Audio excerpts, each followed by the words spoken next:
Assalamualaikum warahmatullahi wabarakatuh.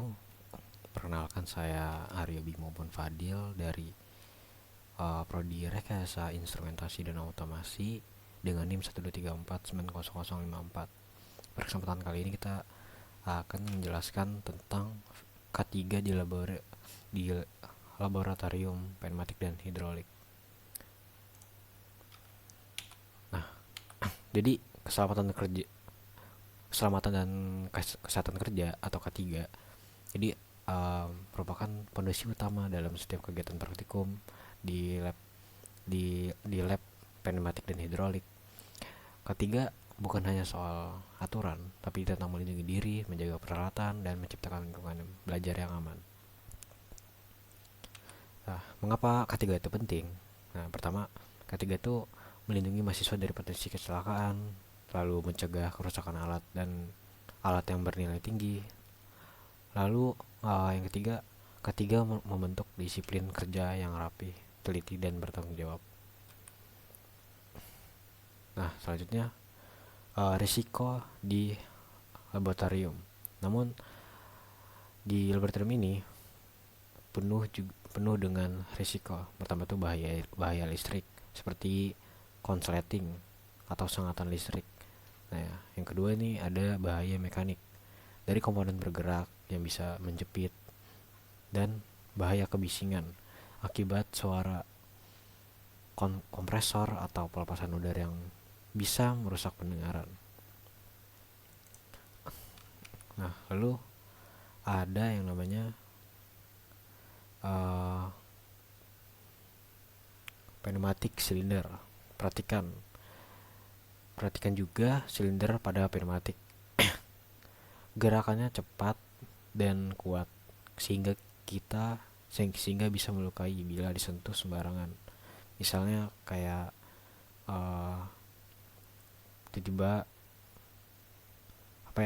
silinder itu tiba-tiba dia langsung nembak, langsung pegasnya langsung ke depan. Tiba-tiba angin mengisi, dia langsung nembak di depannya, itu kita nggak tahu tuh ada sesuatu. Nah, selalu pastikan tekanannya sudah dilepas sebelum melakukan perawatan, dan jangan pernah menaruh anggota tubuh di dekat batang silinder. Nah, hati-hati untuk pada pneumatic cylinder. Nah, lalu nih ada PLC dan kelistrikan. Pada sistem PLC, bahaya utama dari kelistrikan bahaya utama dari gimana ya? Pada sistem PLC, bahaya utama dari listrik, maka pastikan selalu memutus arus sebelum mengotak-atik kabel. Nah, ini penting.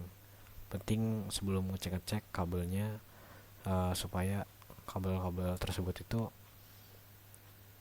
ini tidak ada yang short atau tidak ada yang konslet.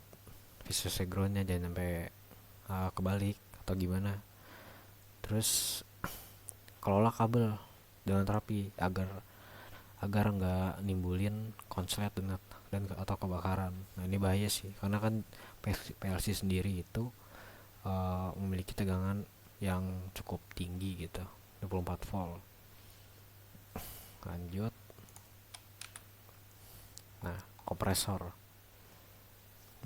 kompresor kompresor juga tidak kalah berbahaya. Tekanan tinggi bisa menyebabkan ledakan bila salah penanganan. Suaranya yang bising merusak telinga, dan suhu mesin bisa memicu kebakaran. Dan tes ada nggak sih?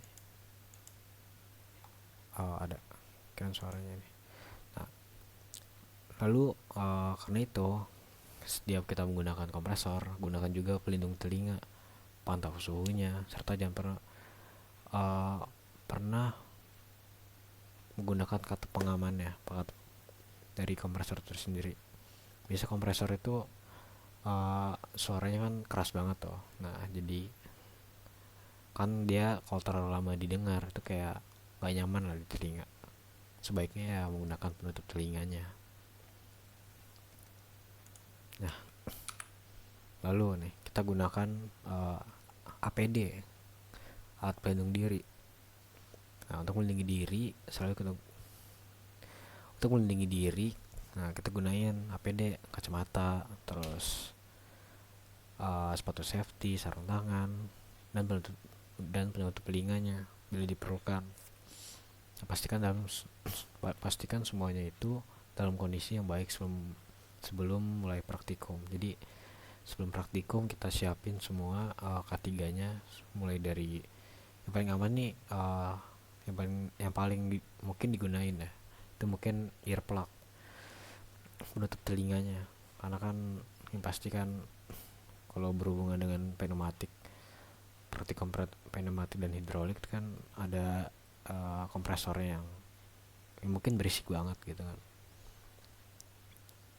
Lalu selanjutnya, nah prosedur sebelum, selama, dan sesudah praktikum.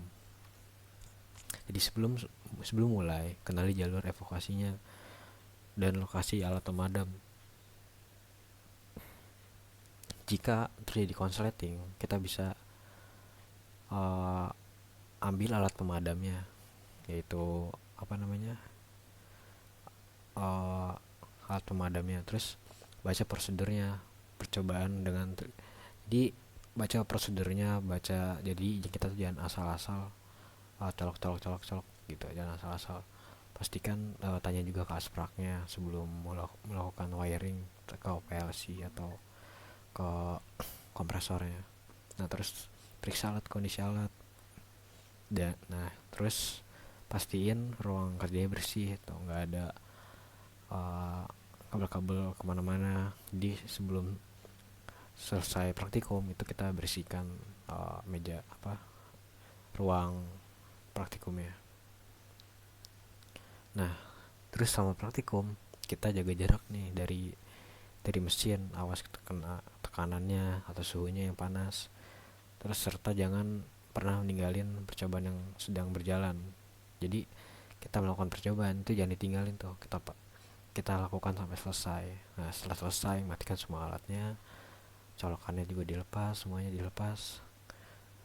Lepaskan sisa tenaga yang benar, atau rapikan peralatan, dan laporkan bila ada kerusakan. Nah, bila ada kerusakan kita laporin ke laboran untuk ditindaklanjuti. Selanjutnya,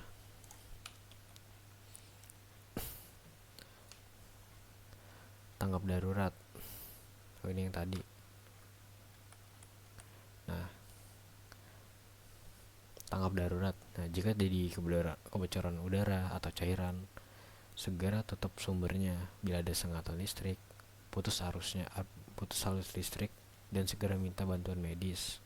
Jika terjadi kebakaran kecil, gunakan apar di luar lab tuh, atau di dalam lab tuh ada lab sensor dan aktuator tuh ada aparnya.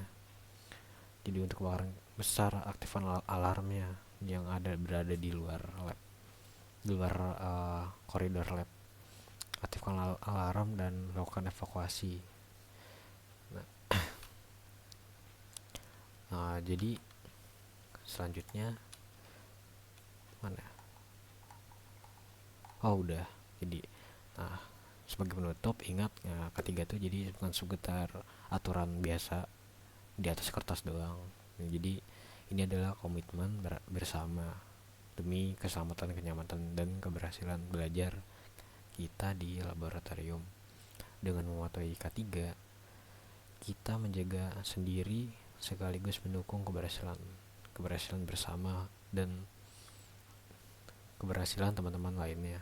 Jadi pastikan sebelum praktikum itu dicek lagi alatnya apakah ada yang rusak atau gimana. Terus selama praktikum itu jangan berbuat yang aneh-aneh.